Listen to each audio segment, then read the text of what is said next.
it's a whole lot. Still adjustment. There is no time to dwell or anything like that. There's no time to feel. You just gotta keep on moving. Sometimes even when you don't want to. Like even this today. It's like you kind of have to pick and choose what you can do for that day, and there's just a lot. I don't really talk about it or say anything. I'll be quiet about it, so I know it comes off like I'm not finishing my sentences or anything like that. It's because I'm thinking about what I want to say and what I don't want to say, and I don't want to. It has to be exhausting, though, Shay.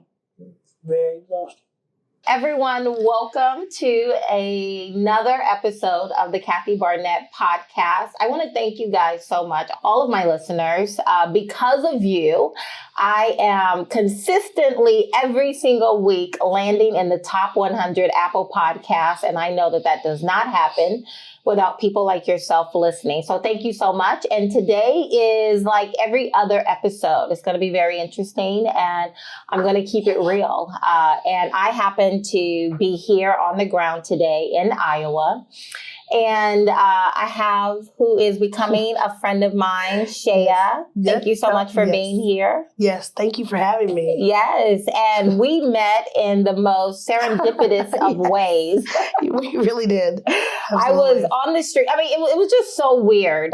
And if you guys follow me on Twitter at Kathy for Truth, then you will see I usually do like little journals of interesting things that happen. And that particular day, I'm minding my own business, walking into Starbucks to get a cup of coffee. I see this young guy out with his camera doing some things. I just ignore it, walk in, get the coffee, come back out, and he notices that I'm wearing a big, bright, beautiful vote for Vivek Ramaswamy for president sticker on my shirt. He asked if he could interview me. I say yes. I'm in the midst, at the very beginning of it, but in the midst of doing an interview, and you ladies, it was you and two others, walk around a corner. I remember Maya almost tripping and falling. Oh, no. And then she just butts right into the interview, and she asks, is this a live interview? In the midst of a live interview. And she started asking questions. She took over the young guy's speaker position or interviewer position. And then I hear you coming from behind saying, this is an interesting conversation. And you jumped in and... Because we had just met by random. We just happened to meet up at the library, and we all just kind of got together. And normally we all, are in our own separate lives. So it was weird just meeting there. We were saying hey, and I offered to buy him lunch, and so we were on our way to go to I believe it was Come and Go or so to get lunch. And we go around the corner of Starbucks, and we're walking, and then I don't see Maya behind me. And I'm like, where'd Maya go? Next thing I see, she's in an interview with in the midst of an interview. And I'm like, waiting there. And I'm like, well, Maya, come on, get out of that lady's interview. It's not your business. And you had touched on a subject, and I just kind of felt compelled to, hey, can I give him a 2 cents? I know. It was, a good perspective and just a good question that I felt I couldn't sit still on. And I appreciate that. That has led to us meeting a couple of times. Yeah. And I asked you ladies last week when I was here, maybe the week before, I can't remember any longer, if you would sit down and have a conversation with me, because in the midst of our first time when Maya butted into that live interview, I am so grateful for Maya butting in. Maya, you're awesome in that way. But from that moment, that very first moment, I think it was you who brought up the fact that you three ladies are homeless. Yes, at the current time, we're all homeless. We're going down different paths of homelessness. I think that's kind of what drew us together that day, as a matter of fact. Homelessness is real here in Des Moines, Iowa. It's nothing that I've ever faced before. Like I said, my father had passed away. My mother had passed away as well. And my lease was up, and I went back home, and we had to end up selling the home, and my family lives out of town, so it was just kind of, circumstance, small ones that I really couldn't help, I guess you could say, or tell the future on. I worked hard and all of that. I had lost my job due to some depression, and which is real. And so I was just in a weird spot at that moment, and then not knowing where to go. I'm told about the homeless shelter here in Iowa. Never been there before. Donated millions of times there. I know people who worked there and just never really been in it or had anything to do with it. Of course. And so it was an eye opener for me to be there, because now I'm in it. Now I'm experiencing what I'm seeing on the streets. Homelessness, and homelessness, it comes in so many different packages, it faces, does. experiences, Exactly. backgrounds, It does. cultures. It just doesn't matter. And that was one of the reasons why I wanted to come and bring you in front of my audience and just really to have a conversation. One of the things I do with the Vivek Ramaswamy presidential campaign as his director of National Grassroots is the same thing I did when I ran my own senatorial race in Pennsylvania, is that I come to the people. I want to talk to the people. I actually cannot stand the political machine and those who consider themselves, political elites. I just absolutely can't stand it. And so I say I have the best job ever because I get to just spend the overwhelming majority of my time talking to people like you, finding real people and just beginning to have conversations with them and understand what their issues are. And then, of course, I bring that back to Vivek, and then we begin to get a greater understanding of what issues are, whether it's homelessness or the fentanyl issue or just whatever the case may be. And when I met you ladies, I know that in the Republican Party, among most politicians, they throw out the word homeless and homelessness as if it is some outer body experience. We don't really know anyone who's homeless. I don't know anyone. I don't knowingly know anyone who's homeless, you may know we may know people, but don't even know that they're homeless and what their situation may be. The person on the street who you see holding the sign. That doesn't always. That's my not always idea. The face of homelessness. Right, but I think that's most Americans' idea of homelessness. Is that guy or that girl with the sign that says, I'm homeless, donate money or give me some money, right? Exactly.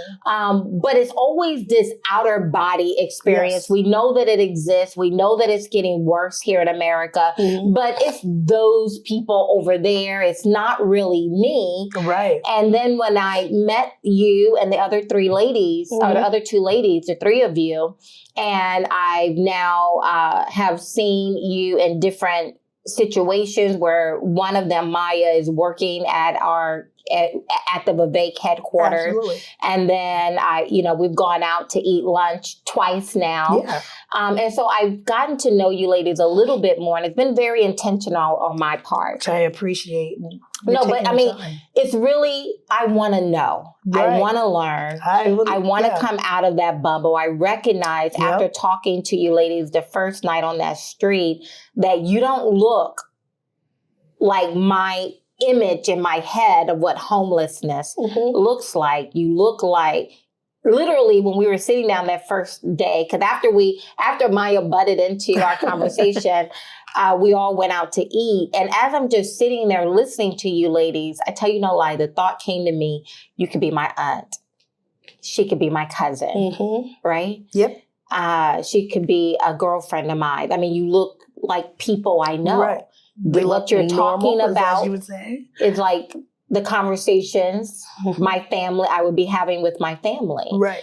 And I thought, by the grace of God, He's given me this platform here. I wanted to share that experience. I want people to see what homelessness really looks like. It doesn't look like what most of us have in our mind of that, not too clean looking person standing outside at the freeway with a sign in their hand. And I'll be honest, that is part of it. There are, some that follow that stereotype of that person hanging out and all of that.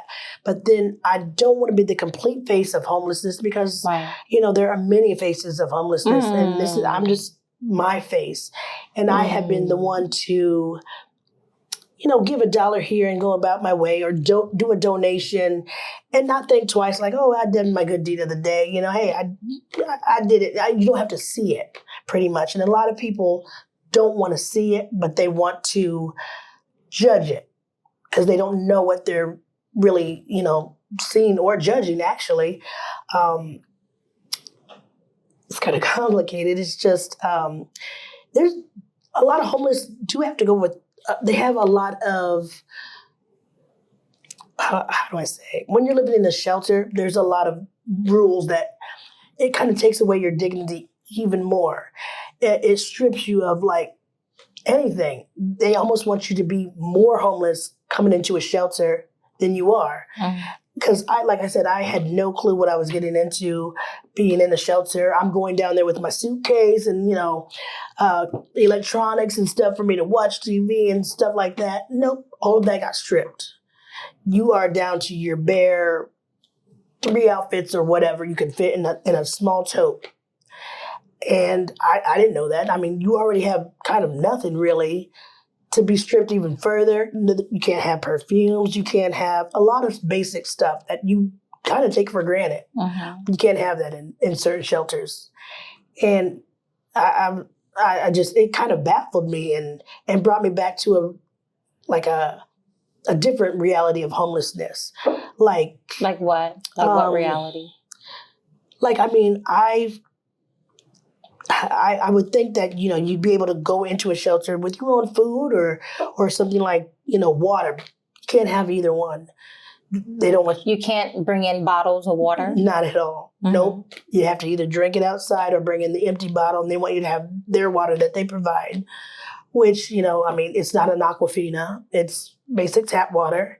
And if you're not used to drinking tap water, well, that's another hit for you, a surprise for you. And then they don't let you have a certain amount of clothes. So you're, what do you mean? Like, say a tote is this big. You can't overfill the tote, or you'll lose your bedding for a week or a day, depends on whatever they want. So they punish you if you come in with if you have too many clothes, if you have too many personal effects, anything. So now, why do you think the reason is for that? That I understand. Like, maybe some people may break their whole lives, and then you can't. Because they want you to see this as a transitory moment. You're not here to live there. Right. You're there as a point, as a safe place off the street for a moment. And then I'm assuming they have program that helps you to transition out. You would think so. They do have programs, sure. But by the time you're even in these programs or get any kind of callback or anything, you're timed out. Because they give you 90 days. So you have to imagine 90 days with weekends and that already cuts it down to what, let's say 45 days or so. There's not a lot you can, you can get a start if you are goal-oriented.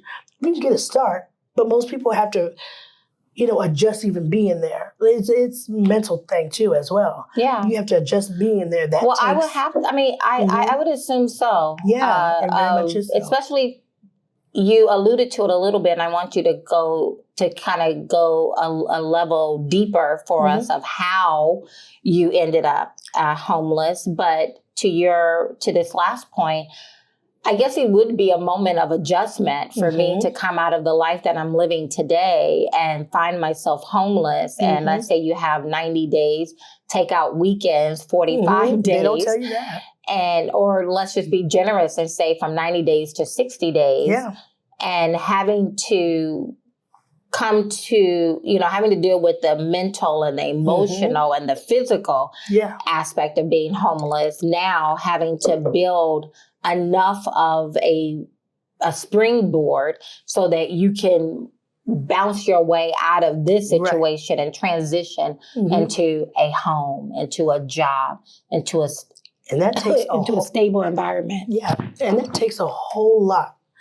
And and a lot of people that are in homeless shelters, there's a lot of mental health issues, and a lot of people don't have that springboard to be able to do that. So, well, they don't have time to do that, and maybe we don't have the resources to come alongside. They give you the resources, but they give it to everyone. So there's a list, and it's a timely list that isn't going to be in the same time frame as you stay in there. Because depending upon where you are mentally, emotionally, physically, it may take, but everyone has that same 90 days, that same list, that same checklist they have to get off. And imagine 200 people on that checkout. But we're all coming to this very different and different situations. And I have to admit, I've met you, I've met the other two ladies who are with you. And when you say there are many faces of homelessness, I see that.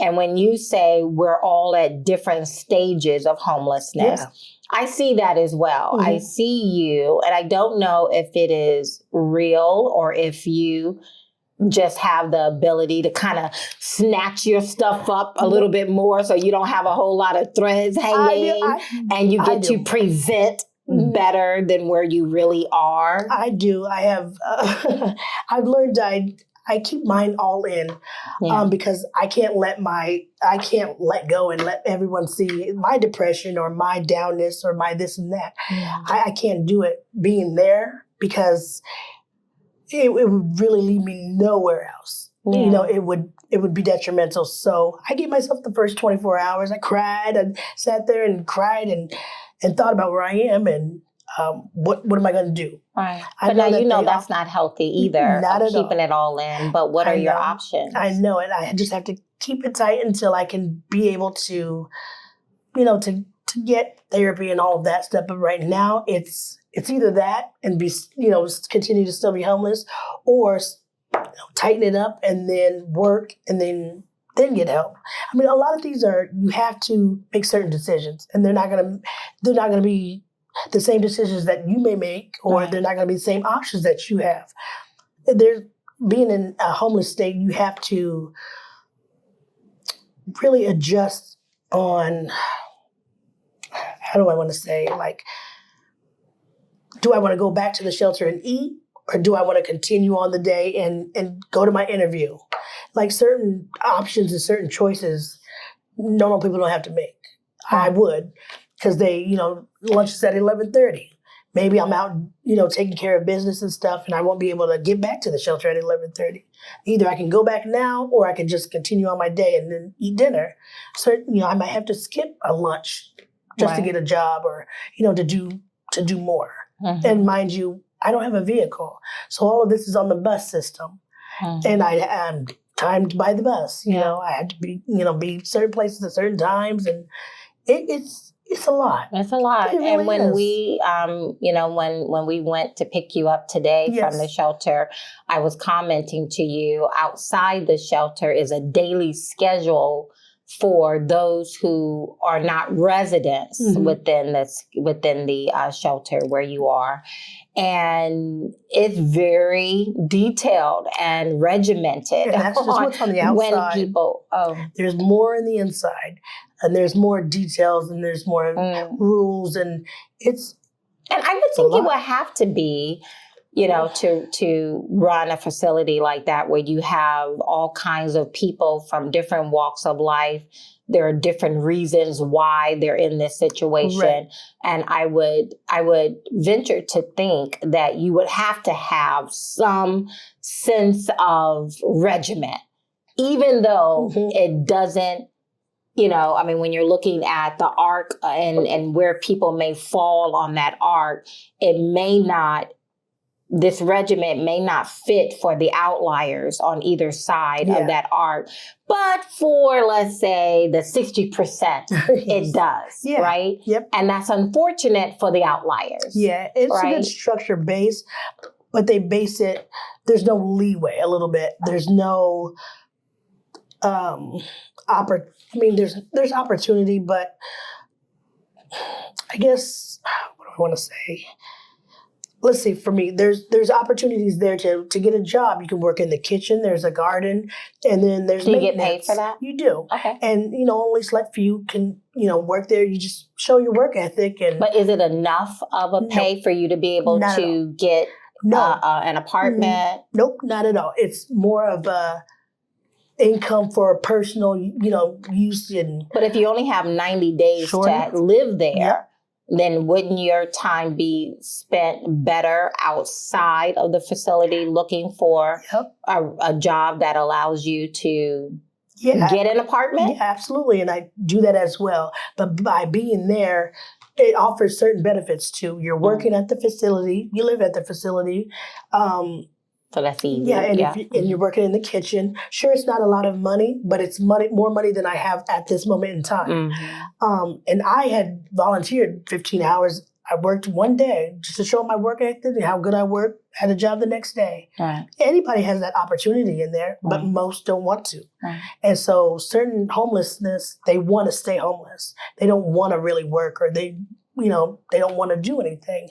Me, I'm sure I'm homeless, but I'm not jobless. I'm not, I'm not. You want to have a job. You want to be able to have money in your pocket. You want to be able to say, to the other two ladies you were with that day, let me take you out for lunch. Absolutely. And which is what you were on your way to do that day. That can mean a lot to a lot of people. Yeah, well, it probably means a lot to you as well. Yeah, to know that that you're not so down and out where you can't help others, but you can. And I talk to every single person in that shelter, known by name.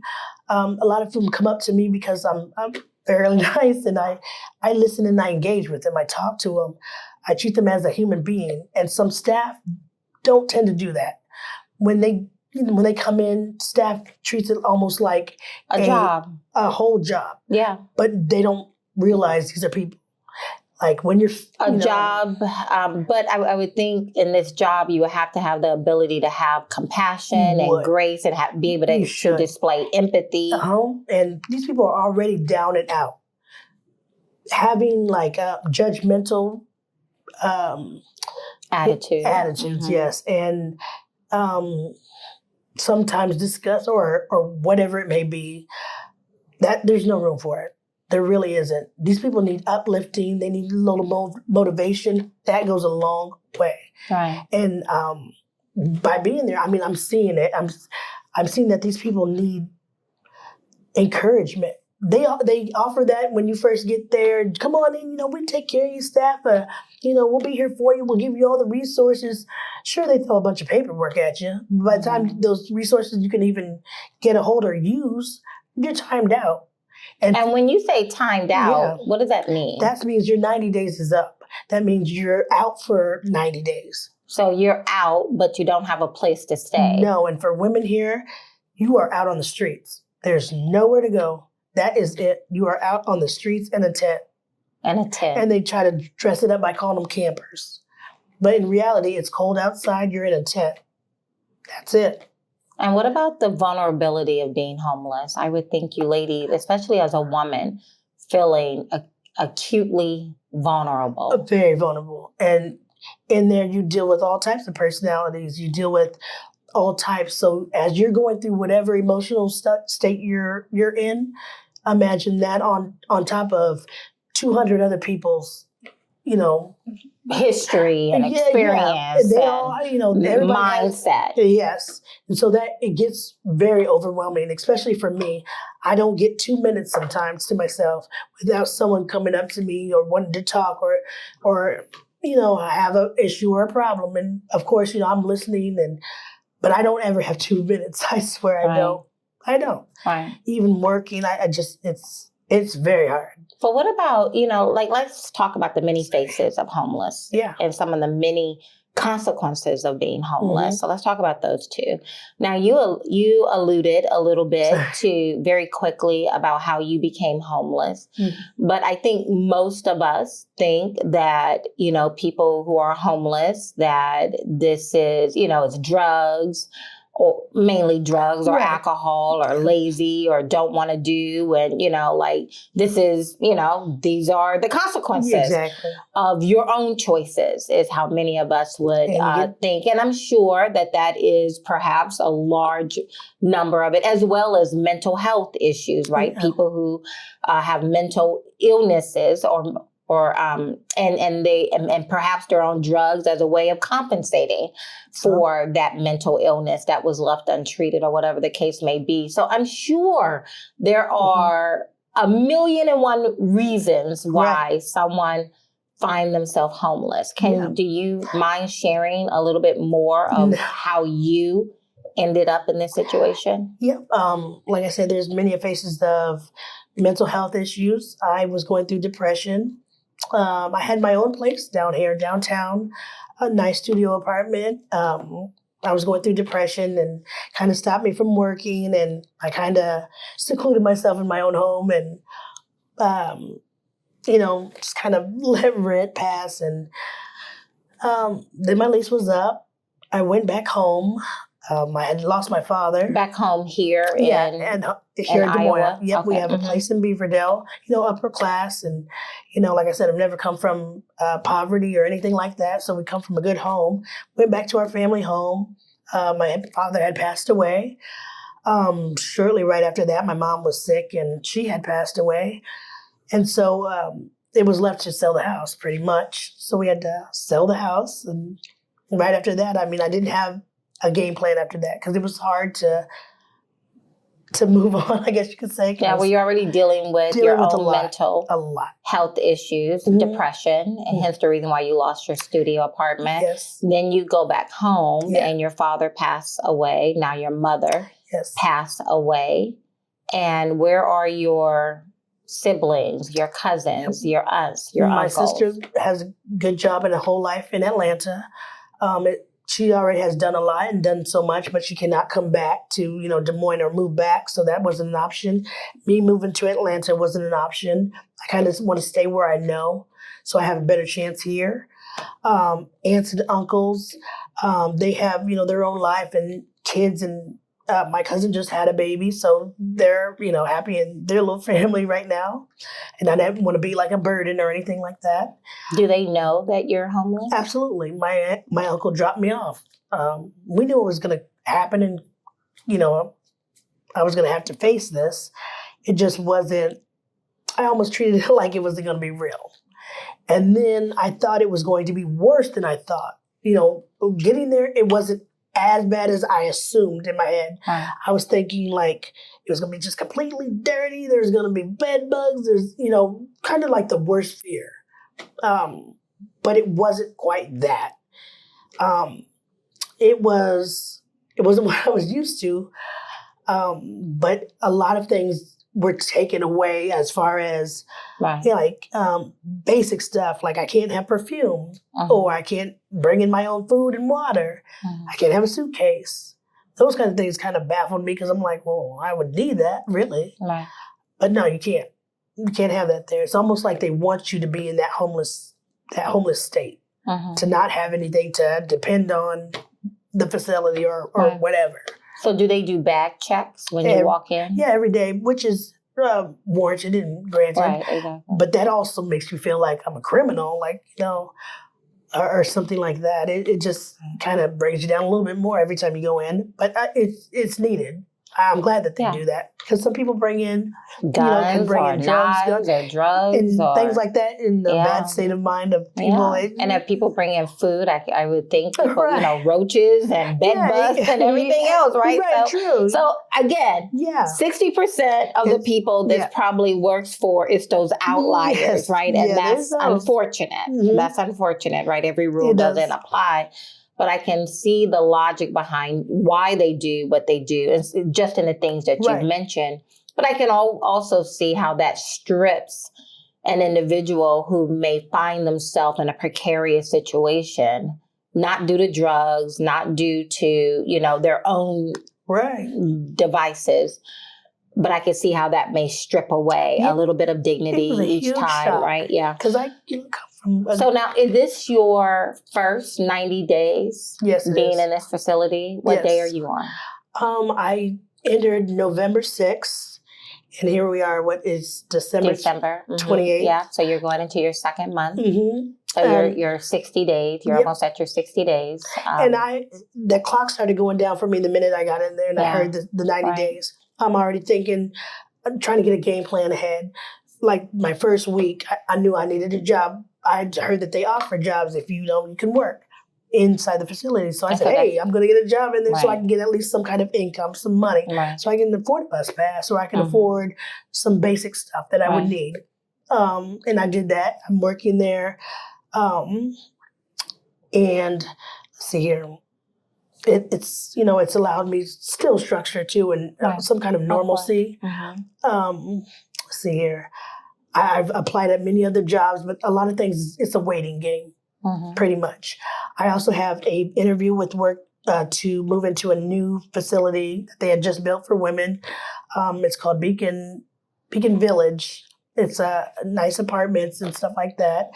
My only issue now is I want to be stable in a job before I move into this apartment. Sure, they offer, first month's rent and deposit they'll pay for. Great. Okay. Who does that? The state? Yeah. I think that's nice. A state or one of its... So if you have a job and you can show that you have income, they will pay for your deposit and first month's rent. Right. That's pretty awesome. With the job at the facility. So that kind of, is a... But that wouldn't be enough for you to not at all. Be able to pay. Exactly. Right, monthly expenses. But that's pretty cool. Yeah, it's good. That the state will offer something like that. They do offer something like that. And I don't know if it comes exactly from the state or if it comes from certain programs that they offer. Yeah, probably state funded. I would assume something like that. Okay, so let's go back with you though. So you're at almost 60 days out of your 90 days. Right. What happens? Let's say if your 90 days are ended and you still don't have a situation, now you're out of the facility. I'm sure your family will allow you to come and stay with them for 90 days, right? No, probably not. This is on me. I have to, Now, is that because you want it to be on you? Or is it because your family will not? Both. Wow. So it's like, I need to pick up, the torch and I need to do what I need to do. This really is 90 days, right? This is my 90 days. And it took a lot to get down to this part. Like I said, depression was a big part of it. And not being able to pick yourself up, that can hinder your life. And you can end up where I am. And it's just simple as just being depressed. Yeah. And depression is real. Depression is very real. It is debilitating. Yeah. And it's not something that you can just say, get over it. Yep. No. Pull yourself together and just get over it, right? And mental health is a huge problem in our country. And I believe, especially among our young people, so it's not something that is just plaguing, more mature people in age, but it is an issue even among our young people. I remember when I ran for Senate, I had a consortium of doctors who came together to consult me on, a variety of issues. At that time, we were in the midst of COVID and our response to COVID. And I remember I had two psychologists, maybe one was a psychiatrist, and they would routinely report when we met, if you wanted to set up an appointment with me, Kathy, you will have to set that appointment up many months down the road. Right. And it happened to be two men. They both said it's because they are booked. Their schedules are booked primarily with young people. Right. And it is a mental health crisis. And I've gone through the same things. Like I've looked for therapy. I had a couple of, therapists that I was talking to, but I'd always be booked out for months. And then every time I would come back, I'd have to remind you of my name or whatever my issue was. And this is before you lost your This was apartment. Before trying to get help or trying to get mental help, asking for help. And even trying to ask and get help, I still couldn't. Yeah. So it's one thing to ask, because I think a lot of people understand the stigma that once you say you're struggling with mental health issues, then people will label you, stigmatize you. Yeah. But you were past the fear of being labeled. You actually sought out help. And again, I just remember these two doctors every single time. They're like, there is a mental health crisis in our nation, and specifically among our young people, which is, I mean, like, you're young. Get out there and live life and make mistakes and do, there's so much future ahead of you. You should feel so exhilarated and hopeful. But I think in the climate in which we're living in, if I could just take a sidebar for a moment from our conversation, it induces mental health issues on people. One, you have to be perfect, right? Everyone is showing these perfect lives on Instagram and Twitter, these snapshots, and people are looking, saying, well, my life don't look like that. They don't understand that this is just a snapshot. That's true. It's filtered and all of that. It's filtered. Right. It's literally filtered. They have, the filtering of the body. They can make you look smaller. They can make your chin look more slimming. And so but our young people are spending their lives on Twitter. I have my own assistant. Every time I turn around, he's on Facebook, social media. Right. So they're constantly strolling, looking at the perfection, quote unquote, of other people's lives. It's not real. Yeah. So that's one. They feel like they have to have a perfect life. Two, they're told by 9 years old, they need to have solved world problems, right? They need to come up with a campaign that will solve climate change, right? So that's not realistic. Three, you can't make a mistake because it's on social media now. Right. And people will use it to destroy your life forever, right? So you're walking on those eggshells in life, right? Mm-hmm. That's just in social media world. Now, let's come out of what is not really real. I know it's real for a lot of people, but it's not real. Let's come to real life. Inflation is high. The cost of, I paid double for Thanksgiving dinner this year than I did the previous year. Rent, everything is higher. Gas is now higher. Right.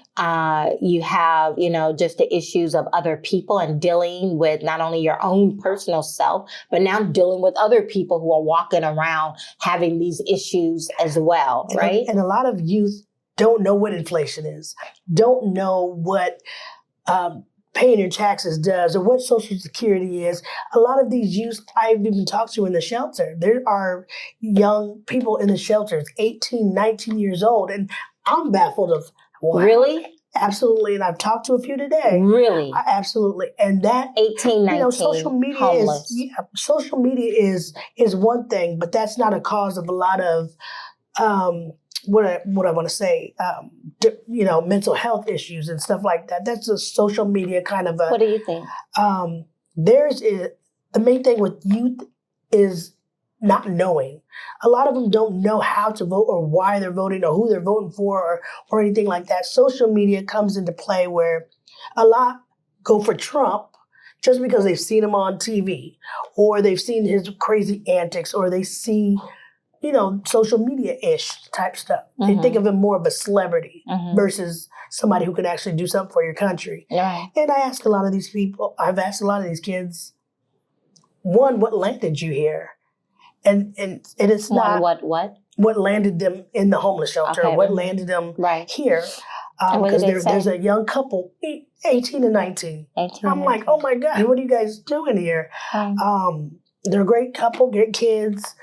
But they just wanted to be together, and their family wasn't, allowing them to be together. So they just chose homelessness. For 90 days, they get a bed. Yeah, they do. And do they get to live together in the homeless? Yeah, as a couple. Yeah, they live together, but separately. There's a women's dorm and there's a men's dorm, but they treat it like they're at camp because they don't really understand. So they're children. Yeah, they really don't understand. And they're surrounded the choices by they're making. They really don't, and they don't understand what a job and what security and all of this really means.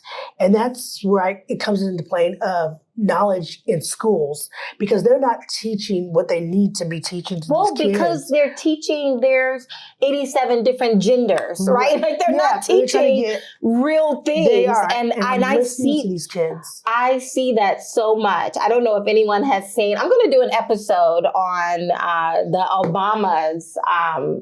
I can't remember the name of the Netflix show. This is the end, or this is where we leave, something like that. Mm-hmm. But anyway, the end of the story, you have this girl who's 11, 12 years old and just so oblivious about life that instead of running to her family and telling them, I found a safe place for us, she puts on a recording of the last episode of the television show Friends, because she thinks they are her real friends. Yes. And now she gets to zone out. And we literally are training our children to just be extremely selfish. They don't see what is ahead of them. They walk around with the encyclopedia in their hands on their smartphone, and yet, unfortunately, they're not that bright. I want to be kind. What I was thinking is they walk around with a smartphone, but they're dumb as a box of rocks. They want to invest $2,000. They don't understand, right? Like they don't understand. And for you to tell me that you have 18, 19-year-old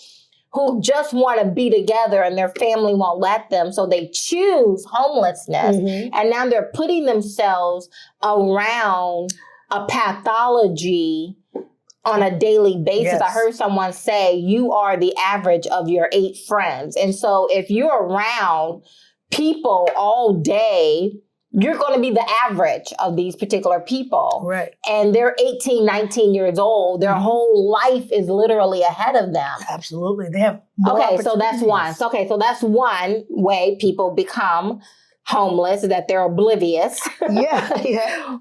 But for you, it started with mental health, untreated mental health. You can say and now you find, you said you sought treatment, but couldn't really get the help you needed. Yep.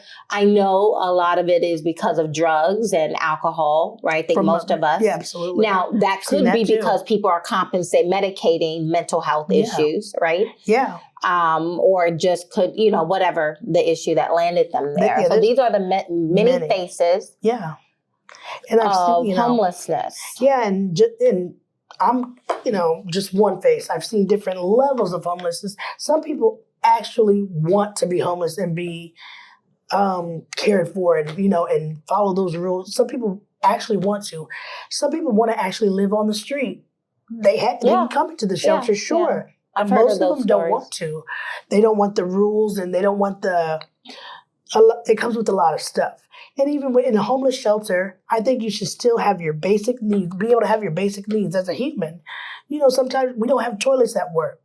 Like doors on bathrooms don't really work. Showers. Especially if it's government funded, taxpayers or, they're spending the money. So you should have these basic things. That's absolutely what you don't get there. But okay, so let's say this. So many faces of homelessness. We have people are just dumb as a box of rocks and they choose it because they, like this 18, 19-year-old, right? Yeah. They're in love and they just want to be together and they're, just oblivious about life.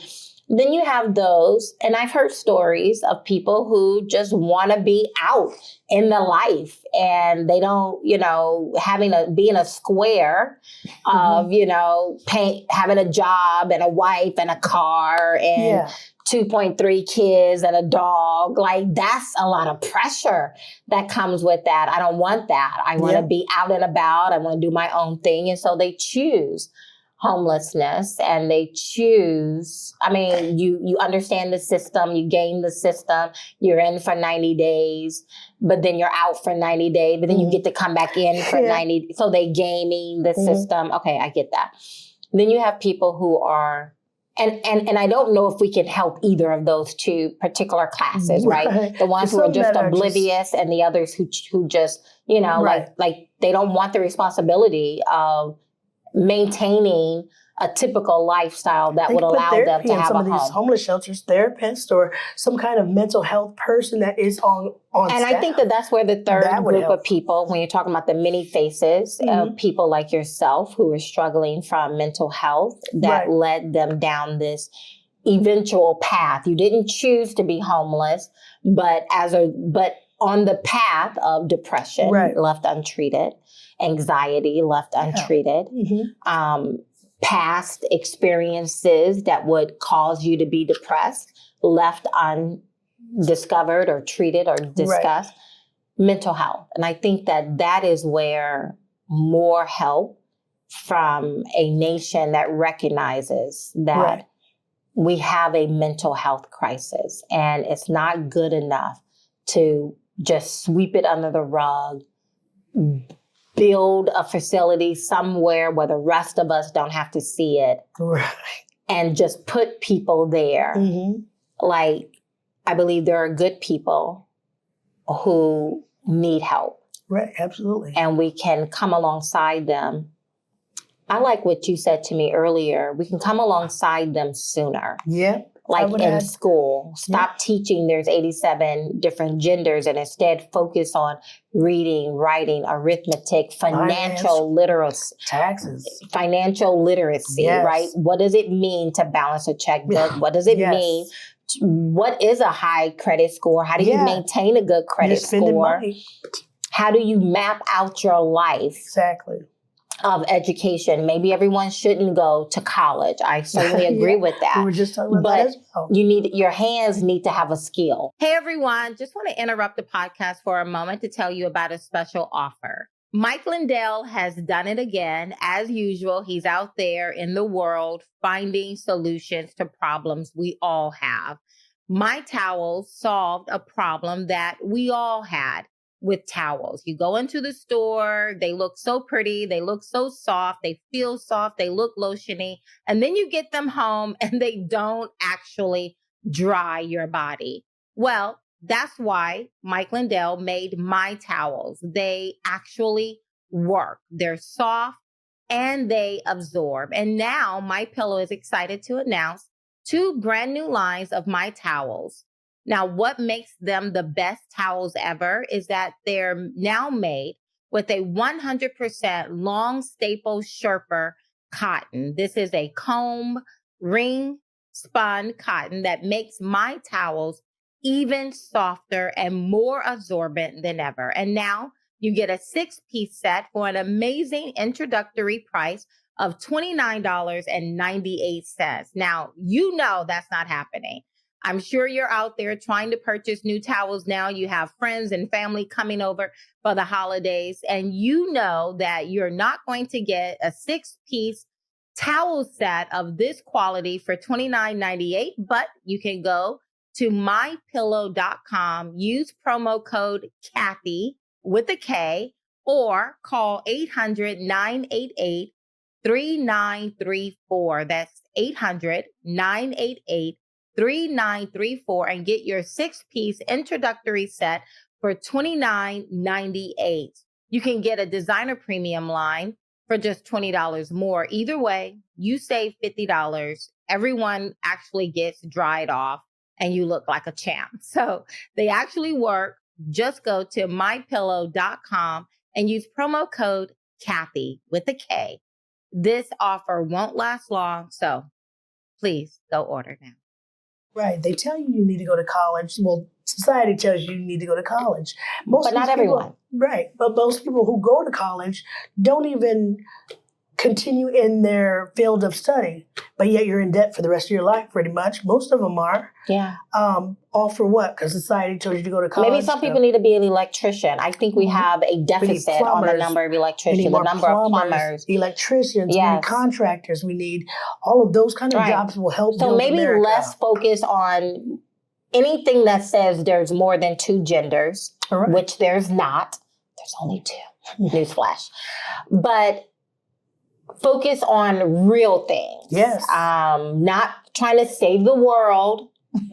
Let's make a plan for your world. Right. Let's focus on mapping out who are you, what is your purpose? What do you feel like you're good at? Those are the questions. And let's have those kind of questions, the big questions. Why are you here? It's not to save the world, but it's to map out your own life first, right? Before you can save the world, let's look at your life. Yes. And let's make sure you have a plan in place. I think those are reasonable things that we can expect our schools to spend time on, teaching our young people. Then you got to get the teachers to be able to teach that. Yeah. Who want to teach it? You got to pay our teachers. I think most teachers get paid enough, especially with this whole COVID thing. I don't know. Maybe, with COVID, what I saw, teachers not working and advocating not to go back to school while our children were stuck at home, not learning and falling even farther behind. I think if we want to pay teachers more, I don't think that that's in the top 5 things that we should focus on. Right. I think there's a number of other issues, like why in the world are we teaching there's 87 different genders? Why is that the main part of the curriculum today versus reading, writing? When I look at where American children fall on, there's a report that comes out that measures, I think it's 78, 77 different nations, and America is not even in the top 25. Right. On reading, writing, science. Real life. Can I ask this? Yes. I do want to know about how come as America, we don't get the same news that other countries have.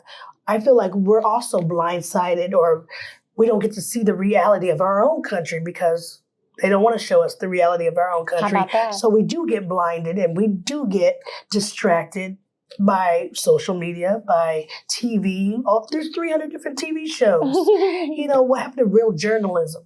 That is a knowledge on its own. You asked and answered your own question. I love it. Sorry. No, don't be sorry. You asked and answered, right? Because I think another thing that captured my attention when I first met you and the other 2 ladies is, one, you didn't look homeless. I would never have thought that until you said you were homeless. So that was one thing that grabbed my attention and started challenging me, is that you don't look the way I thought homeless people would look, one. It takes a lot. Two, you actually said the first time I met you that in the conversation, you said that all 3 of you had jobs. Well, 2 of you had jobs and 1 was looking. That isn't what I thought homeless would look like. I thought homeless people didn't have jobs, right? Yeah, exactly. 3, when I met you and we all went out to eat and I'm sitting around listening to you ladies, I thought, this could be my aunt. This could be my cousin. This is literally, as I'm sitting there thinking, like, you're real people. You're people that I would identify with and hang out with. I mean, in fact, we've hung out a couple of times now.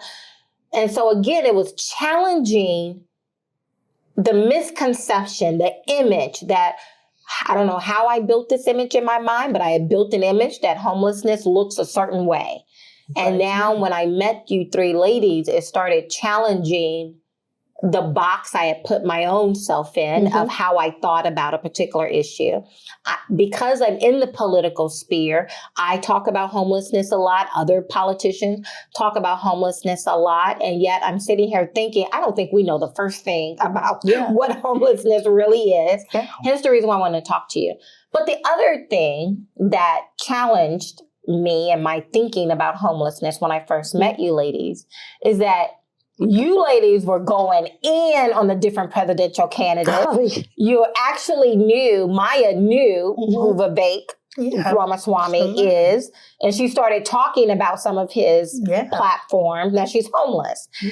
You started talking about the same thing you just brought up right now about, just things that I wouldn't think homeless people would be talking about. And yet we got to be challenged that you're not all the same. You are people. You are Americans. You are smart. Right. We can still vote. And you're still useful. You're still needed. Absolutely. You're still valuable. And we need to interact with you as such. And we need a real plan for how we as a nation is going to come alongside the mental health crisis in this nation, this open border that is flooding our nation with fentanyl, creating addicts that are out here homeless, destroying families. Yeah. And just good people who find themselves in a tough spot. How do we come up with a plan for that? I think that is the question. First is seeing it. First is doing exactly what you're doing right now. Sitting down and talking to me. Because that's a step further of knowing, getting a better idea of where to go and where to start. Because like I said, everybody has that ideal of what homelessness is, and you kind of develop it because you see it on TV and, you see it on your favorite show and, it's always the person with the homeless sign.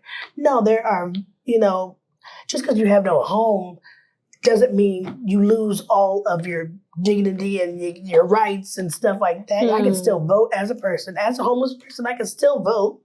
I still keep up with that kind of a thing because I want my next candidate for president. I want them to be able to, what do I want to say? I want them to be able to have an agenda or have some kind of, what do I want to say? I want them to have, let's see here. An awareness and understanding. Yes, and know what they're talking about and have an idea of what you're going to do, a game plan for somebody in my situation. So that's why I do follow. No, your situation, I think most of us are one paycheck away from your situation. Can be. Right? Yep. And it happens listening to your story. I know we truncated it for a podcast time limit's sake, but I believe it can happen as quicker than most of us think. Yeah. I believe where most people are one paycheck away from this situation happening, one payday loan away from this situation happening to them. And I believe if my personal financial advisor is accurate and some of the things that I'm reading from an economic perspective, I think this is going to become a more real situation for a lot of Americans as we enter into 2024. Yeah, I think it's a real situation. Life is going to get... Most people don't have a financial advisor. Most people are just living life and, don't have certain resources that they may need. I feel like, a lot of people see the mental health issue, but still no one is doing anything about it. Do you think mental health is one of the top 3 reasons why people are homeless? Of course, one of the top 3s. And in my situation, it could be even the top 2. Because, I never thought I would see myself in here in a position to lose it all by mental health. I always thought, I can handle it, I can take it. Sometimes you can't. Sometimes it's okay to say you need help. But then to even go and get help and the help is not there or it's months down the line, that can destroy somebody. It can put them in my position because somebody needs that help now. Yeah. It's important. It really is. And it can really save lives. And it's a big thing. And I don't know,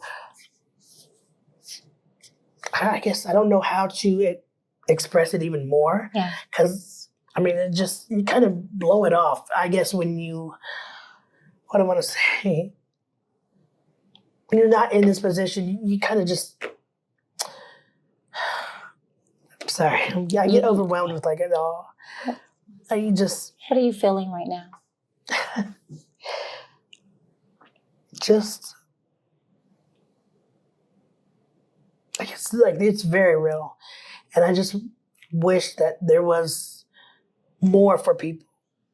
Even, there's people that are worse off than me and I can hide mine or I can hide behind it because I don't want to inconvenience someone else or I don't want to, make people feel sorry for me. I don't want anyone to feel sorry for me. It's just, depression and mental health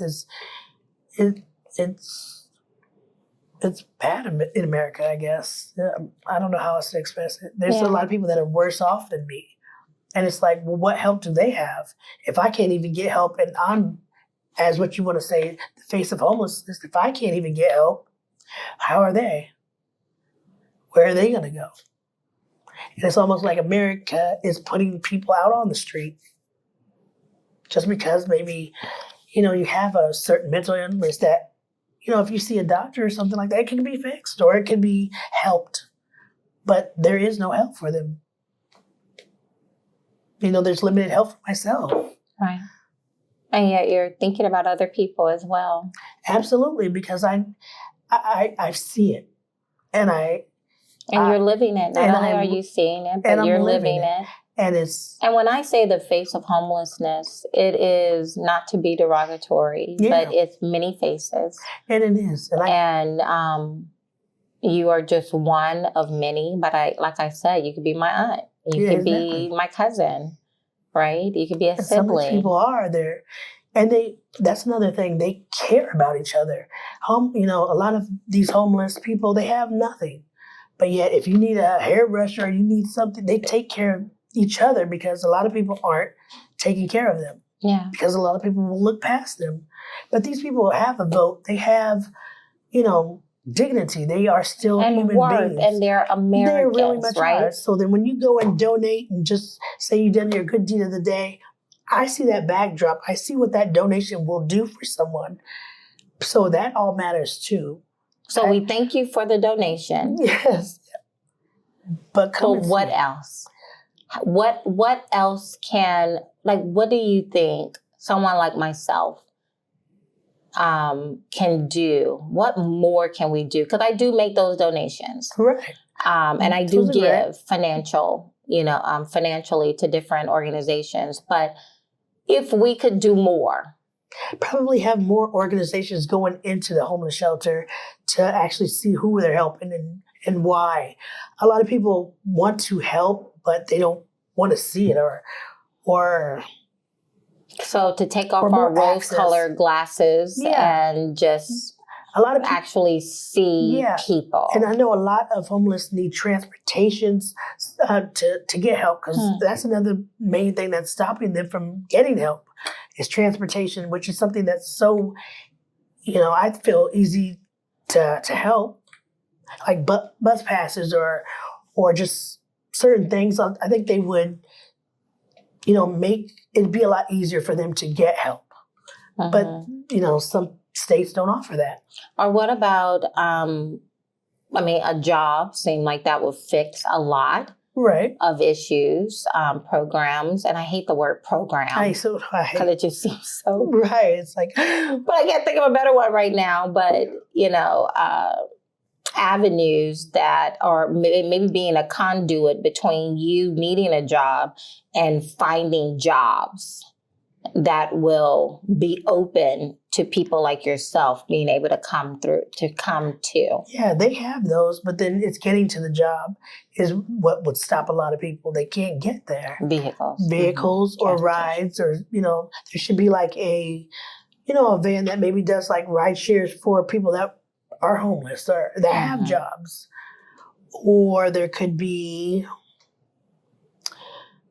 I see a lot of disability in these homeless shelters as well. Some of these people don't belong in these facilities. They need separate facilities for people with disabilities because it's not wheelchair accessible.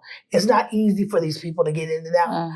And there's overcrowding just because of that as well. And I mean, there could be maybe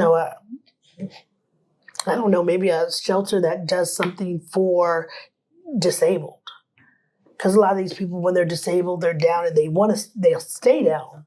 But if they're in like maybe a facility that caters to like, I guess their needs, it would be something different. Like I said, there's all different types of homeless types. And just, I don't know. And there everybody's all together, and it makes it a lot harder. Yeah, but I think it starts here, having a conversation.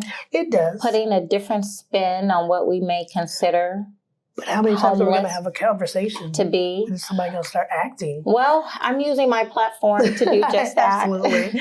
I know. And I am hopeful that this particular episode will go viral and people will see your beautiful face and hear your story. I'm not used to talking, so I usually listen, so I apologize about that. For what? For absolutely nothing. Don't apologize for anything. I'm so very grateful that you would be brave enough to come and trust me enough to come and sit down and have a conversation with me and with my audience. I appreciate it. I honestly want to know more how to be of help. And I believe it will, there are other people who will see this and have the financial ability and the wherewithal and the networks and contacts to make things happen. Right. For me and for a lot of Americans who will be watching this, I hope that this just start our, I often say, Lord, increase my eyes of understanding. I want to see what I don't see. Right. I want to know what I don't know. I want to see the opportunity that is, covered or cloudy. And so I think having conversations like this, it helps me to just become more open and to have my eyes wide open. And I honestly believe that I can see. We've kept in touch, and after the first time we've talked, I was like, well, maybe we'll never see her again. And no, you kept in touch, and I very much appreciate you for that, because you want to know and you ask, and you have been such a blessing. Well, thank you. You really have. And I appreciate you. Thank you so much. I appreciate that. Blessings. Yes, and ma'am. Thank you so very much for being here with me. I appreciate you. Thank you. Okay, guys. That concludes another episode of the Kathy Barnette Show. I am so very grateful to you guys. Again, share, like, retweet it. Make sure others, especially this particular episode, make sure others are going to watch it in your circle. Show it to your kids. Let them understand. Help them. I don't want my kids to have the same image of homelessness that I initially had. I want them to be able to see people right where they are and to not have to go past, swipe left on so many false images before they can actually see the person who's standing in front of them. So make sure you share this. Blessings. See you later.